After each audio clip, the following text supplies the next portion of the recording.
Muy buenas tardes a todos. Ya estamos de vuelta en este espacio de análisis, de reflexión, pero sobre todo de charla sincera y directa. Hoy nos acompaña en Café Milenio el dirigente nacional de Movimiento Ciudadano, Jorge Álvarez Maínez. Jorge, bienvenido. Oscar, gracias por la invitación, gracias a Milenio por la oportunidad de platicar y gracias a todos. Gracias por estar aquí en este 2025, en este nuevo año. También en esta mesa nos acompañan Elisa. Qué gusto. Salvador, Alejandro, Pedro, Carlos, bienvenidos. ¿Qué tal? Gracias, bienvenido. Y bueno, pues estamos en un nuevo año y también pues en una nueva etapa para ti, Jorge, ya como dirigente nacional de Movimiento Ciudadano. Y ahí inicio, y ahí quiero empezar, después de Dante Delgado, él como dirigente nacional y como líder del movimiento, ahora tú muy joven. ¿Qué sello le vas a poner? ¿Qué diferencia? ¿Qué espera Movimiento Ciudadano y los mexicanos en ese sentido, en esta nueva etapa? Mira, yo creo que Movimiento Ciudadano necesita un esfuerzo de continuidad. Yo estoy muy contento con lo que hoy representa. Para tú ser un dirigente eficiente de una organización, un líder de una organización, creo que una condición necesaria es que tú te sientas representado por esa organización. Si tú como director editorial de Milenio no te ves representado en las páginas del diario, no es un diario que te guste leer, pues difícilmente vas a poder transmitir, creo que ese orgullo, ese tema, y yo me siento muy contento como militante del Movimiento Ciudadano. Me representan las causas, la agenda que defendemos, me representan los gobiernos que tenemos en Jalisco y en Nuevo León, y creo que eso se debe en buena medida a la gran gestión que tuvo Dante Delgado como dirigente, que tuvo una visión que en un país polarizado, en un país que nos querían cerrar a tener solamente dos alternativas que a veces por encima de la agenda del país, de la construcción de soluciones para las vidas de las personas, para la vida cotidiana de la gente, están más en la idea de destruir a la otra fuerza política. Movimiento Ciudadano emerge como una alternativa para el futuro de México, especialmente para las nuevas generaciones, y creo que el sello de Movimiento Ciudadano debe ser el de ser una fuerza política sensata, con visión de futuro, con patriotismo, y que tenga precisamente esta prioridad, los problemas de la vida cotidiana de las personas en el centro de su agenda, que trascienda la polarización que existe en la clase política del país y que rompa con viejas formas de hacer política que la gente creo que ha ido reprobando de manera constante en diferentes etapas de la vida contemporánea de México. Jorge, en ese sentido, pues Morena tiene mucha representación, por supuesto, pero también aceptación y ahora la presidenta. ¿Qué es lo que no está gustando que Movimiento Ciudadano podría representar distinto? Creo que estamos en un momento en el que hay una nueva hegemonía política en México, que hay que entenderlo, que es una hegemonía además que se ha construido sobre una base democrática. Un problema que tiene la oposición en el país, la oposición tradicional y que ha pasado en América Latina, es que el desprecio por lo popular, el desprecio por la opinión y voluntad de las personas los hace leer mal o interpretar mal los fenómenos. Y lo que tenemos que tener claro es que más allá de los temas que podemos desmenuzar, la sobrerepresentación, la injusta apropiación y captura de los poderes del Estado, el origen de este momento político que vive México es democrático. Eso hay que entenderlo para poder plantear temas. Pero ¿qué creo que hay en la conciencia de las personas? Que aunque hay una aprobación del actual gobierno, del gobierno anterior también, y que aunque ha habido un voto de confianza al partido en el poder, hay temas que son evidentes que están mal, que están causando preocupación, que están mermando la calidad de vida de las mexicanas y los mexicanos. El número uno, sin duda alguna, es el tema de la seguridad, de la falta de paz y de la falta de acceso a la justicia, la impunidad que sigue prevaleciendo en México. Y creo que hay otros temas en los que ha faltado una política más efectiva que complemente las decisiones que la gente comparte. Además de programas sociales, hay problemas para los que no hay una solución en la actual hegemonía política. Jorge, el nombre de Movimiento Ciudadano me llama la atención. ¿Por qué optan por movimiento, igual que Morena? Es decir, parece que hay una tendencia de los partidos movimiento ¿Cómo se diferencian esto y cómo el Movimiento Ciudadano se va a diferenciar del PAN y del PRI por un lado y de Morena por el otro? Bueno, creo que la diferencia es evidente y siempre he pensado que la diferencia se debe de notar más en lo que haces que en lo que dices. Tú no debes de estar proclamándote diferente constantemente, sino demostrando con acciones, con hechos específicos que no te comportas de la misma manera. Por ejemplo, en el Poder Legislativo siempre insistimos pues, en el combate a los excesos, al despilfarro, al derroche, a los bonos, al ausentismo, a todos los temas que han hecho a la gente desconfiar y alejarse de la política. Creo que lo mismo debe de suceder en cada una de las aristas de la vida pública, que nuestra diferencia debe ser que nuestros gobiernos atiendan los problemas de la gente, que cuando tú vayas a un estado que gobierne el Movimiento Ciudadano, el transporte público sea moderno, sea eficiente, que haya ciclovías, que haya banquetas amplias, que haya camiones que estén actualizados, que haya ampliación en el tren ligero, en el metro, en los distintos sistemas de transporte a los que la gente tiene acceso, que este tema, por ejemplo, de los niños y de las niñas sí se atienda. Desde la campaña ha habido una confrontación, sobre todo con los partidos de oposición por parte del Movimiento Ciudadano. Se señaló al PRI, se señaló al PAN, diciendo que no querían ir con ellos, que esa es la vieja política, que eso no les gustaba, pero ha continuado a pesar de que ya acabó esa campaña con anuncios en los que señalan que algunos legisladores traicionaron a los votantes. Sin embargo, también en Movimiento Ciudadano un senador desapareció el día de una votación clave, el senador Daniel Barreda. ¿Cómo podría cambiar ese discurso? Es decir, desde la oposición, no ir en conjunto con los otros partidos, pero sí marcar una distancia de el gobierno, pues, de quien está al frente del gobierno de este país. Sí, creo que eso es importante, Alejandro, en congruencia con los temas y la agenda que tienes. No hay por qué marcar una agenda, por ejemplo, en un tema en el que nosotros hemos acompañado, que creemos que tenemos coincidencias, como el aumento a los salarios. Ese es un tema que acompañamos y que nos parece.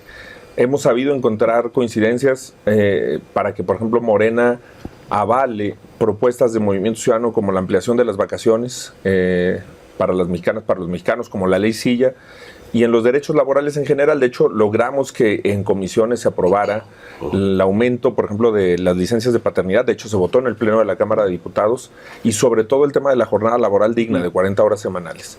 Pero también creo que cuando tú tienes una agenda y una congruencia, tienes firmeza. Nosotros lo que hemos dicho es que es muy hipócrita, muy cínico la acusación del PRI y del PAN a Movimiento Ciudadano como funcional a Morena, cuando las reformas más tóxicas, más negativas para el país han sido avaladas por ellos. La militarización, la reforma al Poder Judicial en su primer versión, cuando el ministro Saldívar era todavía presidente de la Corte, y que ellos acompañaron, de hecho acompañaron la ampliación de mandato de Saldívar, la prisión preventiva oficiosa, que es una falsa salida al tema de la seguridad. Cada vez el punitivismo ha ido en aumento, y eso no ha dado soluciones. El prohibicionismo, que por ejemplo ahora lo acaban de aumentar con el tema de los vapeadores, que nos parece que es una falsa salida, una solución absurda, tonta, a un problema de adicciones de salud pública que hay en México, que el prohibicionismo en ningún lugar del mundo ha demostrado ser funcional para controlar esos problemas, y que ellos acompañan. Y que sí, bueno, yo no digo que no pueda haber errores de Movimiento Ciudadano, pero si tú ves el comportamiento, por ejemplo, de nuestras bancadas en los congresos de los estados, en todas votamos en contra de estos excesos, del asalto al Poder Judicial, y por ejemplo en Durango, que gobierna el PRI, o en Chihuahua, que gobierna el PAN, ellos no fueron consistentes. Claro. Y creo que es diferente una ausencia, que sin duda alguna yo cuando dije no me gustó que se le amedrentara así al senador Barreda, no lo comparto y no es algo que creo que se deberá de normalizar. Aún así creo que cuando uno está en un cargo de elección popular debe de asumir las consecuencias de sus decisiones, pero me parece que eso es muy distinto, porque el senador Barreda ha estado en el resto de las votaciones, todavía en el tema del Infonavit, en la ley de ingresos, no ha faltado al resto de las sesiones, y no es lo mismo que lo que hizo Yunes, que es por ejemplo sumarse abiertamente a Morena, cuando en Veracruz el discurso que ellos tenían era del voto útil y del contrapeso, lo mismo que los senadores de Michoacán y de Tabasco, del PRD, o la senadora del PRI en la Ciudad de México, que aquí, en la Ciudad de México, es donde más se repitió el tema del voto útil. López Castro. Sí, y la gente que fue a votar por el PRI o por el PAN para el Senado en la Ciudad de México, pues su senadora terminó en Morena. Esa es la que me parece que es una contradicción que hay que señalar sin detenernos ahí. En eso estoy de acuerdo contigo, Alejandro. Creo que hay que trascender esa discusión y ver en qué le somos útiles a la gente de México. Oye, Jorge, al ser un partido que a Dante Delgado le costó prácticamente toda su vida sacar adelante, que el propio Dante ha dicho en entrevista que descuidó incluso a sus hijos, a su familia, por estar inmerso en darle vida a un proyecto político que desde que estuvo en las celdas allá en Veracruz le dio forma a lo que fue Convergencia y luego Movimiento Ciudadano. ¿Tú qué tanta autonomía real tienes en la toma de decisiones de hacia dónde va el partido? Sí, mira, yo pienso que eso depende de la visión política que cada quien tenga. Cuando a mí me preguntan sobre este tema, yo, para empezar, te voy a decir que a mí no es una cosa que me incomode, la vinculación. El que se me vincule a Dante Delgado es una cosa que para mí es una fuente de orgullo. Yo de ninguna manera quisiera alejarme de ese sello que ha marcado mi carrera política, porque si alguien me ha dado oportunidades, apoyo. De hecho, yo no entiendo a la gente que da en política giros de 180 grados, que son peñanietistas cuando Peña Nieto está en el poder y sale del poder y luego se pasan. Ahora ves a muchos que incluso terminaron en Morena después de ser calderonistas, foxistas, peñanietistas y van cambiando conforme cambia el viento. Lo que creo también es que se conoce poco de Dante, que es una gente de muchísimo respeto en sus relaciones humanas, que ese orgullo, que ese motor que, como bien dices, ha tenido por Movimiento Ciudadano, descuidando temas, como tú dices, familiares, de salud, poniéndola como la más alta prioridad en su vida. Creo que ahora quienes tuvimos su confianza, porque nadie como él creyó en una nueva generación. Si tú ves la edad de las personas que ha impulsado en la Secretaría General, en la Secretaría de Organización, en la Presidencia del Consejo, en las principales carteras, en las gubernaturas, en el Senado, en las diputaciones, creo que algo que es evidente de Movimiento Ciudadano es que se impulsó a muchos jóvenes a este tipo de cargos de relevancia. Creo que nuestra obligación es responder a esa confianza, demostrarle que hemos aprendido las lecciones que hemos tenido con él y por supuesto aportarle un sello particular que es natural en la política y en la vida que cada uno tengamos. Pero yo lo que te diría es, siempre ha sido una persona respetuosa. Cuando fui coordinador de la bancada, cuando fui diputado y me tocó ver cómo era su relación con el coordinador entonces Clemente Castañeda, que ahora está en el Senado, cuando fui secretario general con Clemente Castañeda, jamás vi una intromisión indebida, una sugerencia indebida, y lo que siempre vi es que había un respeto irrestricto. De hecho, yo le digo mucho a mis compañeros de Movimiento Ciudadano que con Dante te haces adulto en la política, porque te enseña a hacerte responsable de las consecuencias de tus decisiones y de tus propuestas y de tus planteamientos, y eso es algo que yo guardo con mucho agradecimiento por las lecciones que he tenido. Gracias. Pero ahora como líder lo consultas, hablas con él, ves cosas del partido.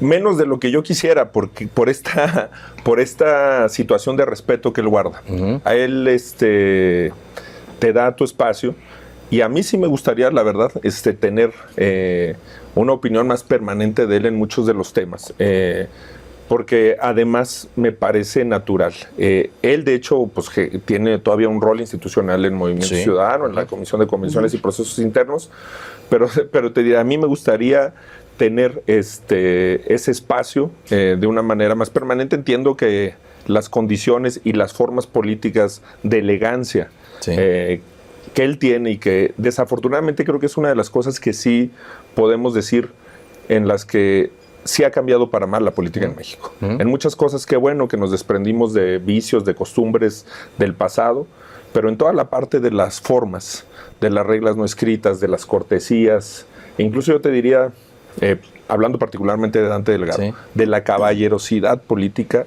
creo que ese es un tema que se ha perdido y que yo sí creo que sería positivo tratar de recuperarlo en la política mexicana. Pero ahí explícanos, ¿cómo fue tu llegada a la dirigencia? ¿Te puso Dante o no te puso Dante? Hubo un proceso, ¿no? Realmente no tuviste oposición, llegaste con una especie de candidatura de unidad. ¿Cómo se fue cocinando tu llegada a la dirigencia del Movimiento Ciudadano? Y sobre todo con una que veíamos una como ruptura con Alfaro, entonces que luego lo apoyó. Sí, pues bueno, yo me siento muy orgulloso de eso. Le agradezco mucho a Enrique esa expresión pública de respaldo, a Pablo Lemus, a Eliseo Fernández y Vivi Ravelo de Campeche, a Samuel García y a Luis Donaldo Colosio de Nuevo León, pero además a cada uno de los compañeros. Creo que por un lado era una situación natural en mi caso. Yo fui integrante de la Comisión Operativa Nacional, secretario de organización, secretario general. He tenido una vida partidista intensa que me ha permitido estar recorriendo constantemente el país. De hecho, mucho más hacia adentro que hacia afuera. Cuando yo asumo la candidatura a la presidencia, lo dije abiertamente, tenía menos del 20% de reconocimiento de nombre. Porque siempre había estado más en los procesos internos de Movimiento Ciudadano que hacia afuera. Y creo que eso cerró una especie de legitimidad. Por eso creo que logramos el consenso de las diferentes fuerzas locales, regionales que componen a Movimiento Ciudadano. Nosotros tenemos la premisa de que lo nacional se construye desde lo local y de que hay que ponerle mucha atención a la dinámica local para construir una fuerza política realmente nacional. Muchas veces se piensa que lo nacional es lo que sucede en la Ciudad de México y no necesariamente es así. Y creo que eso ha sido clave. Pero además pienso que pues, para mí es un gran orgullo esta posibilidad que después de la campaña presidencial, que además muchos pensaban o vaticinaban que iba a ser el peor resultado en la historia del Movimiento Ciudadano por no ir en los dos bloques de polarización que tenía el país en el 2024. No arrancar al tiempo que arrancaron por arrancar distintos, sí, que una arrancó 2 años antes, otra arrancó 1 año antes. Nosotros arrancamos incluso a medio camino con el tema que hubo respecto a la precandidatura de Samuel García, y logramos el mejor resultado en la historia de Movimiento Ciudadano con un componente esencial, que es con una presencia nacional para Movimiento Ciudadano. Por primera vez creo que superamos estándares de votación en todo el país. No hay un solo estado en el que nos hayamos quedado rezagados, y que creo que ese componente nacional del ascenso político en Movimiento Ciudadano ha sido muy importante para este nuevo momento y para esa legitimidad. Jorge, a ver, te cambia la vida en menos de 1 año. O sea, te das cuenta que te hacen candidato y ahora eres dirigente nacional. O sea, ¿cómo cambió tu vida personal? En realidad, ya lo respiraste, ya lo asumiste. ¿Cómo te cambió la vida en serio? Porque no estabas ahí en la política, siempre has estado en los últimos años, pero me refiero que en el último año entras, hay que ser honestos, candidato emergente, ¿no? Y después dirigente nacional. O sea, en menos de 1 año sales, ¿no? Y te vas a home run. O sea, ¿cómo te cambia en la vida personal? ¿Cómo te sientes? Sí. ¿Qué pensaste en tu casa, tu familia, tus amigos? Lo que hacías de manera cotidiana, ¿lo sigues haciendo? ¿No? ¿Cómo te cambia? Sí, pues yo creo que ahí está el secreto. Primero, entenderlo como una responsabilidad que te cambia, y creo que tiene que ver también con cómo tú le eres funcional y en hacer apuestas estratégicas. Justo en ese momento era muy arriesgado. Muchas personas, cuando discutimos la idea en la mesa, pensaban que podía salir mal, que podíamos tener una serie de eventos más bien adversos. Pero, por ejemplo, no había dinero, estábamos empezando tarde, no teníamos una gran estructura para hacer movilizaciones y eventos y acarreos. Creo que fue clave en la campaña la decisión de visitar las universidades. Y creo, sobre la pregunta en específico, en lo personal, que he tratado de que cambie lo menos. Obviamente no se puede, es muy distinto ya ir a los lugares, pero creo que una de las cosas que honestamente yo veo que le da mucha gusto a las personas que veo cotidianamente en la calle es pues verme seguir haciendo el súper, seguir pasando por el garrafón, seguir yendo por la lámpara que falta en mi casa, seguirlos viendo en el mercado, seguirlos viendo en el ejercicio, que la gente perciba que esa vida no ha cambiado, que no vivo ahora en Las Lomas o en una casa en San Ángel, o que no haya sido una adaptación ese cambio de vida al estilo de vida de las personas, y que yo sí creo que es de las cosas positivas, que le guste a sus detractores o no les guste, se le tienen que reconocer que ese cambio en la política mexicana inició con un nuevo ciclo propiciado por López Obrador como personaje. Creo que eso es una cosa que la gente se cansó de, que en México los políticos fueran una especie de extraterrestre, que nunca lo ves en la reunión de los hijos, en el partido de los hijos, que nunca lo ves en el parque, que nunca lo ves en la vida cotidiana, que come en un lugar totalmente distinto al que tú comes, y que creo que eso va a ser muy difícil que vuelva a ser en México como lo fue. Hay quien lo intenta disfrazar, disimular, aparentar, pero creo que eso es algo que los mexicanos van a cuidar mucho de que permanezca así. Y creo que es muy importante también para la estructura familiar que no se resienta demasiado en esa vida cotidiana las responsabilidades que uno tiene. Y también lo he aprendido mucho a lo largo de los distintos mentores que he tenido en la vida. Un consejo que me han dado exgobernadores, exdirigentes, es: no cambies demasiado tu vida porque regresas. Cuando te enfrentas a la política, también te enfrentas a la situación que prevalece en el país, en donde regiones enteras están en disputa por parte de cárteles. Jalisco es uno de los lugares de crecimiento, de fundación de uno de los dos grandes cárteles mexicanos que tienen presencia en todo el mundo. ¿Cómo blindar la situación con los integrantes de Movimiento Ciudadano o las integrantes? ¿Cuáles serán los protocolos que se van a activar, sobre todo ahora con esta situación en donde una integrante de MC agradece al Mencho públicamente, al líder del cártel Jalisco, y bueno, se encuentra en el momento en que estamos grabando, pues no sé quién sabe en dónde, claro, ¿no? Y la presidenta dijo se está investigando. Salió en una foto de partido una rosca hoy. Sí.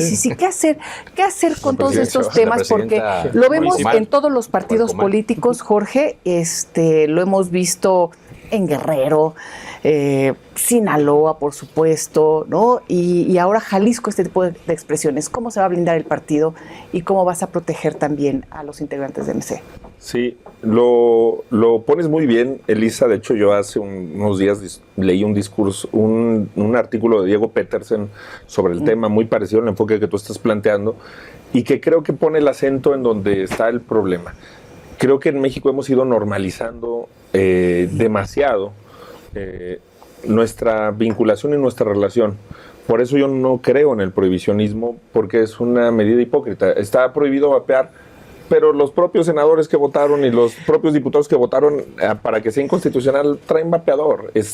Y el problema es que les damos a los niños una cochinada. ¿Cuál es el otro tema? El tema del dinero en las campañas. Pues si nosotros queremos campañas que duren un año, que haya un montón de espectaculares, un montón de bardas, pues el financiamiento de esas campañas, montón de eventos y acarreos, va a tener que salir de una fuente no legal que luego va a generar este tipo de relaciones. Y como tú dices, hay muchos territorios que están comprometidos. Desgraciadamente antes tú podías decir cuáles sí, cuáles no, con mucha claridad. Y ahora está muy extendido lo que está pasando en Guerrero, lo que está pasando en buena parte de Michoacán, cómo se ha ido constituyendo la cuestión en Tamaulipas, lo que está pasando en Chiapas, Zacatecas, y sobre todo estados. Sí. Tú mencionabas Jalisco, que tienen muchísimos municipios. Jalisco tiene 125 municipios, Veracruz tiene 212.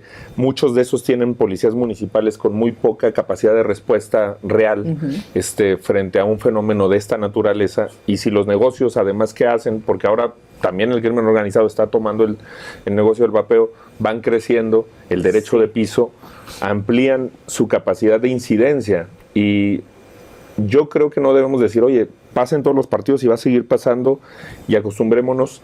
Tenemos que cambiar estas reglas de fondo, el uso del dinero en la política, y tenemos que también como sociedad pues ser más tajantes en nuestra diferenciación. A veces en algunos estados si llega un vecino, si llega un nuevo compañero a la escuela de los hijos, si vemos actitudes en nuestro entorno que no son justificables por la vía de lo legal, creo que tenemos que romper, dejar de normalizar eso, dejar incluso de admirar a quienes se constituyen un nuevo estilo de vida a partir de esos temas y romper tajantemente, que es lo que hemos hecho en este caso.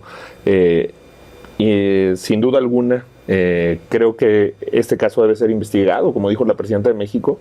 Afortunadamente en Michoacán se le quitó el fuero a los presidentes municipales, entonces no tiene ningún impedimento para que la Fiscalía finque responsabilidades. Sí, hablando de lo que dice Elisa, que se vende como la nueva política para tratar de blindarse lo más que se pueda de esto, porque entiendo en el operativo Enjambre en el Estado de México también llegaron algunos ayuntamientos gobernados por MC. Con un deslinde que se extienda a nivel local, de que no todos los medios son los mejores para llegar a un fin. Porque muchos te dirán, bueno, pero es que acá así está, y si tú no tienes pactos con eso, no ganas las elecciones. Pues yo te diría abiertamente, pues entonces no ganemos esa elección. Si eso es lo que está en juego, si nosotros no tenemos esa capacidad de resistencia, de congruencia en el largo plazo, no importa que sea un municipio pequeño, y hay territorios en los que de hecho hemos tomado esa determinación, en varios municipios, zonas estratégicas justamente de Michoacán. ¿Lo vivieron en como las elecciones? Aguililla, donde de plano no hemos participado, en zonas específicas de Tamaulipas donde de plano no hemos participado, porque además con todos los criterios de paridad de género se vuelve todavía un reto mayor, con la cultura que hay en todo el país y que sigue prevaleciendo. Encontrar candidaturas en esas regiones del país es un reto mayúsculo y que yo creo que lo que tenemos que hacer es una diferenciación clara que abone esa congruencia. Porque te lo pregunto a raíz de la respuesta que creo diste en Veracruz, sí, donde decías palabras menos que el partido que está gobernando es el que tiene más nexos con la delincuencia, pero pareciera esa frase que escuchamos mucho, el PRI robó más, ¿no? No, pues porque eso es específico, porque yo veo al gobernador de Michoacán capitalizando políticamente un caso cuando ellos, yo te diría, en el distrito de mayor presencia del crimen organizado es donde ellos, de hecho, el gobernador que está sentado ahorita gana la elección con la votación de ese distrito. De Michoacán. Si tú ves las últimas elecciones, por ejemplo en Tamaulipas, la zona que le dio el triunfo a el gobernador entonces del PAN, Cabeza de Vaca, luego es la que se la da a Morena. Hemos ido viendo pactos políticos evidentes en esos territorios de las fuerzas gobernantes, y lo que yo creo por eso es romper tajantemente. Tú puedes llegar como una fuerza política a no tener ningún caso, pues recordemos el caso de Iguala, recordemos el caso de Ayotzinapa. No, creo que la diferencia está en el deslinde que eres capaz de hacer. Un ser humano no puede aspirar a prevenir los errores de manera total y permanente. Lo que puede hacer es decirle a las personas, cuando haya una equivocación, cuando haya un desvío en el camino, va a haber una capacidad tajante de rectificación que evidencie que no hay complicidades, y por eso nosotros hemos decidido que se respalden las investigaciones que tiene la Fiscalía General de la República y que se llegue hasta las últimas consecuencias en este acto y en los que tenga que haber, no solamente por temas de crimen organizado, también de corrupción, de desvío de recursos públicos. Sí, claro, creo que tiene que ser algo verdaderamente congruente. ¿Fallaron o falló el filtro, digamos, para elegir estas candidaturas? El caso de Cualcomán, pero también el alcalde de Taxco buscó la reelección con Movimiento Ciudadano cuando ha sido fuertemente señalado de vínculos con el crimen. Hay una descomposición social. Si tú ves los videos, por ejemplo, en el Estado de México, el caso que ponías del operativo, cuando se da el intento de que no haya una toma de protesta de un alcalde, y ves la reacción de la gente, ves que no es un caso aislado. O sea, lo que está viendo es una situación de control territorial. Creo que es un tema que luego cuesta comprender, poner con esa evidencia, pero lo que sí creo que tiene que haber es una unidad de las fuerzas políticas en contra de ese tema. Eso es una cosa que sucedió en su momento en Colombia, y creo que aunque ningún país resuelve todos sus problemas para siempre, ninguna solución es perfecta, pero creo que la clase política de Colombia llegó a la conclusión de que había que diferenciarse del narcotráfico y de las fuerzas armadas, de las guerrillas vinculadas al narcotráfico, y cerrarle la puerta a esa vía de participación. En Cualcomán, por ejemplo, les pidieron carta de no antecedentes penales a la alcaldesa, que hoy salió en una y foto, la presentó, pero no sabían. expedida por la fiscalía, ¿no? Porque el problema es la impunidad, y además el asunto es, mira, por eso hablo del cinismo, de la hipocresía. Si esto fuera un fenómeno que está totalmente desvinculado de los otros temas, pero desgraciadamente no lo está. En Michoacán se ha permitido que incursionen, por ejemplo, en el tema del agua, en el tema del aguacate, en el tema de los berries. Ojalá fuera una frontera tan nítida como en este momento la podíamos tener.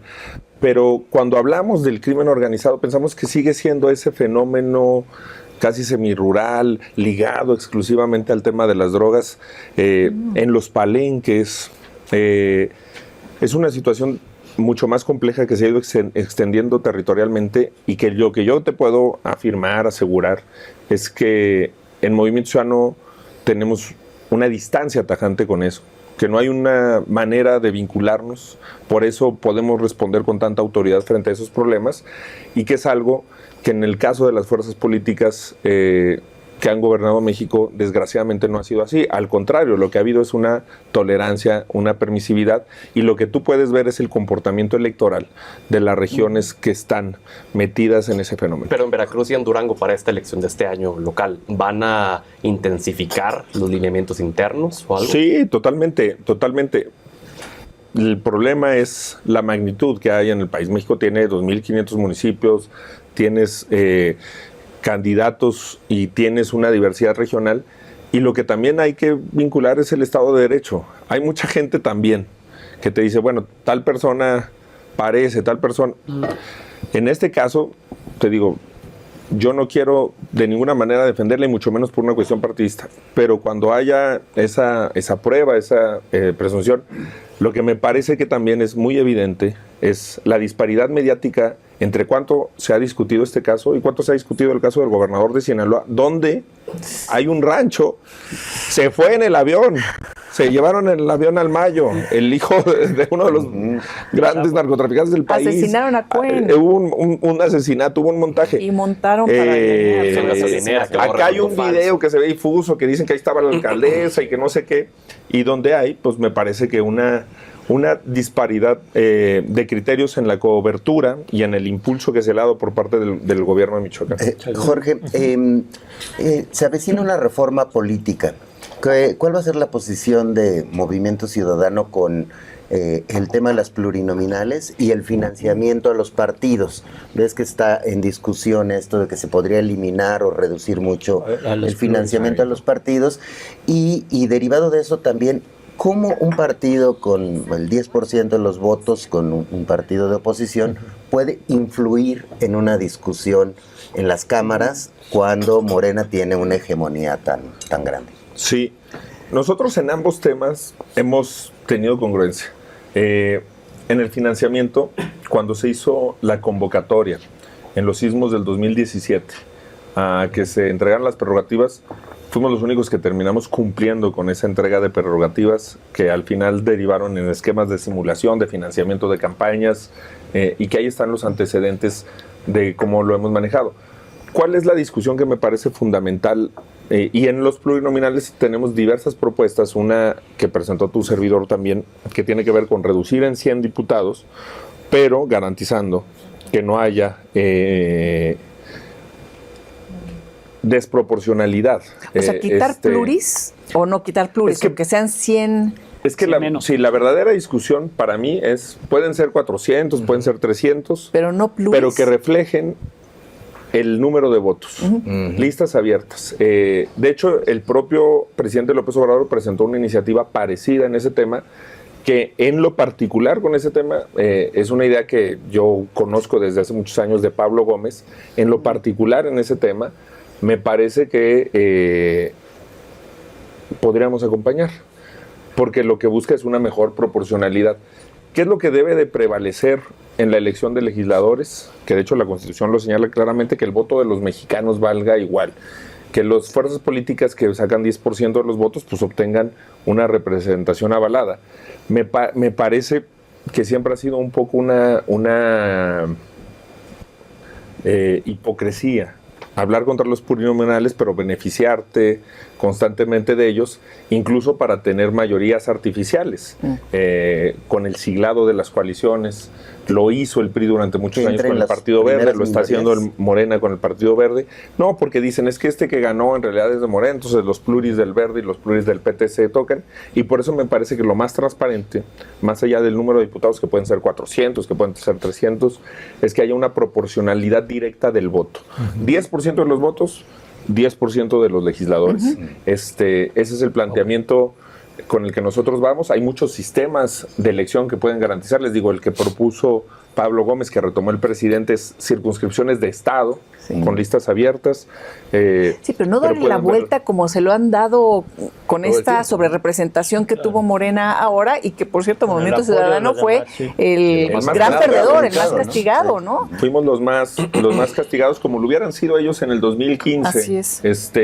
Y en el caso del financiamiento me parece una situación similar.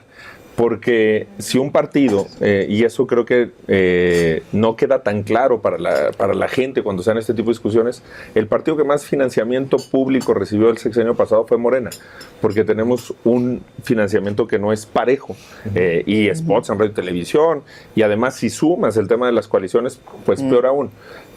Yo lo que pienso es que hay que sí reducirlo, tender a la equidad, y limitar muchísimo también el financiamiento privado, porque es un error pensar que el financiamiento privado es la solución. Nos vamos a ver en el espejo de los Estados Unidos, donde un multimillonario como Elon Musk puede ser influyente, decisivo en una elección, y peor, poderes fácticos, poderes ilegales. Eso es lo que sucede en las regiones que están azotadas por el crimen organizado. ¿Por qué son los grandes electores?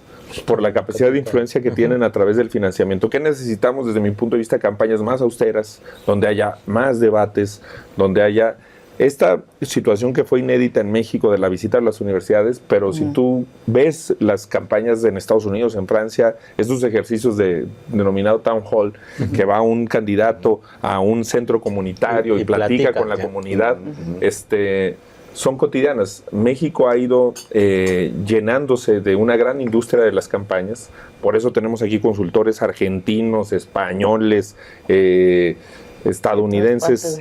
Nos convertimos en una especie de Disneylandia para las campañas políticas por la gran cantidad de recursos que se están empleando, y eso siempre genera compromisos. Por eso muchas reformas, como la de las 40 horas, por eso muchas reformas importantes para las personas luego no se procesan, porque la fuente de financiamiento de las campañas políticas termina siendo un impedimento para esos cambios. Jorge, sin duda la base está... Su base social y de voto está en Jalisco y Nuevo León. ¿Cómo llegan en esta última elección, donde Lemus llega pues muy cerrada a una elección, y en Nuevo León donde pierde Mariana y en un desgaste del gobernador? ¿Cómo están ahora? ¿Van a hacer cambios? ¿No? Tú lo viste muy bien. Nosotros en la percepción desde esta mesa pues vemos que llegan desgastados, y es donde está su principal, digamos, bastión de poder, ¿no? Y de base social de voto, ¿no? Sí, creo que en ambos estados el resultado de la elección es positivo. Refrendamos el gobierno de Jalisco, se ganó Guadalajara con Verónica Delgadillo, que hizo una gran campaña, Juan José Frangé en Zapopan, las principales ciudades, Tlajomulco con Gerardo Quirino, que se refrendó la confianza en los gobiernos de Movimiento Ciudadano, y creo que tiene que ver también con buenos candidatos. En este caso, Pablo Lemus creo que es un candidato que viene precedido de un buen trabajo en Zapopan primero y luego en Guadalajara, y que refrenda esa confianza. Y en el caso de Nuevo León, no descarto esa...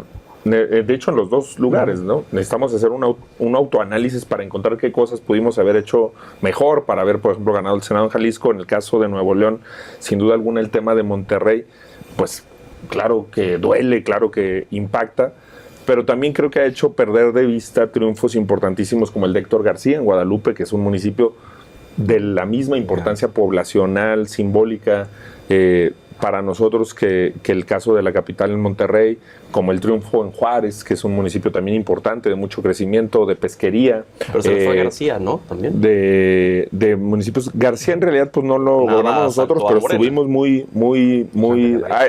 Santa Catarina, que él había ganado en realidad por el PAN en la anterior, y ahora se cambia, gana por Movimiento Ciudadano y se cambia a Morena.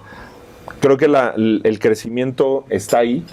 Tenemos ahora más diputados locales, mayor fuerza política en ambos estados, pero creo que también una diferencia de esta elección es que ya no somos una fuerza política dependiente de esos dos estados en exclusiva. Dimos un gran salto de crecimiento en el Estado de México. En 2/3 partes de los estados sacamos una votación mayor, y de hecho a nivel nacional, que el PRI. En una tercera, en un 40% de los estados sacamos una votación mayor al PAN. Hay muchos estados en donde superamos a ambos partidos y fuimos la segunda fuerza política. Zacatecas, Hidalgo, Tlaxcala, obviamente Campeche, además de Jalisco y Nuevo León. Creo que tenemos una nueva realidad, Colima, Nayarit, de la que hacernos cargos responsables y con la cual construir esta alternativa de futuro que nos permita seguir consolidando no nada más la idea de competencia, de participación, que la aspiración creo que debe ser tener más gobiernos, tener más capacidad de incidencia, y por supuesto eso pasa porque tengamos buenas cartas de presentación en Jalisco y Nuevo León. ¿Cuál sería, por ejemplo, la estrategia, la forma de conectar, hablando de la hegemonía que decía Salvador? Veía tu anuncio donde hablas de una nueva fuerza que defiende la igualdad, derechos y libertades, y ahora el eslogan es la fuerza naranja, así es como cierras tú el anuncio. ¿Cómo van a conectar con toda esta gente que recibe apoyos sociales, que a pesar de lo que vemos en seguridad, en educación, en otros indicadores, apoya a los gobiernos de Morena? Frente a eso, ¿cómo le harían? Bueno, primero que nada con congruencia. Nosotros, cuando se dio la discusión de la reforma constitucional al cuarto, en materia de programas sociales, pues una reforma que desde el primer momento acompañamos, a diferencia del PAN, que tuvo una oposición vacilante. Todavía incluso en esta legislatura que se vuelven a discutir los programas sociales, les vuelve a suceder lo mismo. Nosotros esa política social la hemos acompañado, de hecho la hemos propuesto. Cuando me decía, por ejemplo, Salvador, del tema del movimiento, pues por supuesto que ahí hay un origen compartido, hay muchas cosas que vienen de una historia común, pero pienso que también nuestra capacidad de crecimiento está en esta clave que les comentaba hace un momento, de poner el acento en lo local. Si pensamos que hay temas nacionales y que la gente va a votar en función de esta marcha que se hizo contra el INE o contra el INE, creo que a veces tenemos una capacidad de análisis en el país que no está conectada con la realidad que viven las personas. Y luego se simplifica con el tema de los programas sociales, pero en realidad creo que hay una distancia mayor de los asuntos que están viviendo todos los días las personas. Y creo que la diferencia que debe tener Movimiento Ciudadano es justamente tener una agenda que conecte con el día a día, con la vida cotidiana de las personas. Por eso, y no pelearse con el gobierno, porque por ejemplo, vemos a Samuel muy cercano, lo vemos a López Obrador muy cercano, ahora a la presidenta Claudia Sheinbaum. Última ronda. Yo creo que esa es una de estas campañas construidas, porque yo te diría, ¿cómo estuvo Mauricio Vila? ¿Cómo está Manolo Jiménez? ¿Cómo está Esteban Villegas? ¿Cómo está la de Chihuahua, que decía que eran comunistas? Maru Campos. No se pueden pelear. Y de hecho no es deseable. Desde mi punto de vista no es una actitud inteligente para un gobernador tener una mala relación con el gobierno federal. Se ha particularizado mucho en el caso de Samuel sobre este tema, pero yo creo que él ha acreditado con proyectos. Mientras muchos gobernadores basan sus informes y no tienen prácticamente infraestructura que presumir, la presa del Cuchillo, la solución al problema del agua, que hoy ves una realidad totalmente distinta en Nuevo León, el tema del transporte público, el tema del metro, del tren en Nuevo León, como se está dando, creo que ha reflejado los resultados de esa relación. Como, por cierto, te diría, pues pasó igual con Vila en Yucatán, por eso tenía una gran aprobación, o pasa igual con Manolo Jiménez en Coahuila. Creo que esa es una fórmula que es deseable. El que piense que un gobernador se tiene que pelear con el gobierno federal por una cuestión partidista, pues me parece que ahí la persona que no tiene la razón es esa. Darse un balazo en el pie, ¿no? Y te digo, tiene que ver con los temas. Yo el otro día lo comentaba, en esta embestida inminente de Donald Trump contra México, pues me parecería un absurdo distanciarnos de la presidenta y del gobierno. Incluso sugerir, como lo hizo Marco Cortés, no, que sí se meta Trump aquí en México y que venga a combatir los carteles. Eso me parece absurdo. Avalar cosas, aunque sean populares, he visto las encuestas de la reforma al Poder Judicial, del asalto al Poder Judicial, pues no importa si el 60% o el 70% tiene una aprobación, mientras tú tengas una convicción de que eso está mal, de que vulnera la división de poderes, de que en realidad no estamos yendo a una democratización del Poder Judicial, sino con el Tribunal de Disciplina Judicial en realidad estamos viendo un engaño, que en realidad le expliquemos a las personas que no vamos a votar por los mejores abogados, por los mejores catedráticos, por los mejores jueces, sino por los que designe el gobierno y que ellos van a hacer las listas y que el gobierno nos va a presentar las listas previamente filtradas y que nada más estamos yendo a una captura. Otra simulación. Y me parece que ahí es donde también juegan tus convicciones. No en todo te puedes ir por un tema de rentabilidad electoral. Pues sí. Pero me parece que el asunto también tiene que ver con la congruencia y yo creo que al final eso la gente lo premia. Esté o no esté al 100% de acuerdo con tus opiniones, la gente premia que las fuerzas políticas y las Jorge, personas actúen con tu llegada a la dirigencia de Movimiento Ciudadano, ¿se abre, aunque sea un poco, la posibilidad de una eventual alianza con el PAN o sigue cerrada esa posibilidad? Mira, no hay en política una situación cerrada de forma permanente, pero Movimiento Ciudadano tiene una decisión de su máximo órgano, que es la Convención Nacional, en este momento ratificada por el Consejo Nacional, de no participar. Y yo veo muy difícil, si no hay un giro en ciertas posiciones, en ciertas agendas. ¿Cómo cuáles? Que se dé. Pues te diría en la falta de apoyo, por ejemplo, a una política social popular, en sus ideas sobre las libertades de las personas, de los mexicanos. Creo que ellos están leyendo mal la elección, tanto la de Estados Unidos como la de aquí. Te dicen, se están yendo mucho por ese discurso de la derecha de decir es que la gente votó contra los woks. Eso ni siquiera es un tema en la vida de las personas. Fue una situación económica, falta de conexión con lo popular también de los demócratas. Los demócratas son muy diferentes. Se fueron generando, y en el caso de México también. Y yo te diría algo, también ellos creo que cometieron un gran error en aliarse con el PRI. Y eso no es una descalificación al conjunto del PRI. Pero en estos momentos, con esta dirigencia, con este extravío que tiene el dirigente del PRI con su calidad moral, me parece que era un error fundamental. Y cuando me dices como cuáles cosas también son irrenunciables, la actitud que han tenido, por ejemplo, de boicot permanente en Nuevo León, que puede haber diferencias, por supuesto, puede haber errores compartidos de un lado y de otro, por supuesto, puede haber un diálogo, pero me parece que ha sido un error. El peor error del PAN en el último sexenio, hay que darle el beneficio de la duda a la nueva dirigencia, me parece, pero que además es joven como tú. Y que yo te diría, yo tuve una relación constructiva con él en la Cámara, de confianza en su palabra y en acuerdos que hicimos, pero me parece que, hablando del pasado reciente, el peor error histórico es haber pasado de ser el PAN a darle la razón histórica a López Obrador y convertirse en el PRIAN.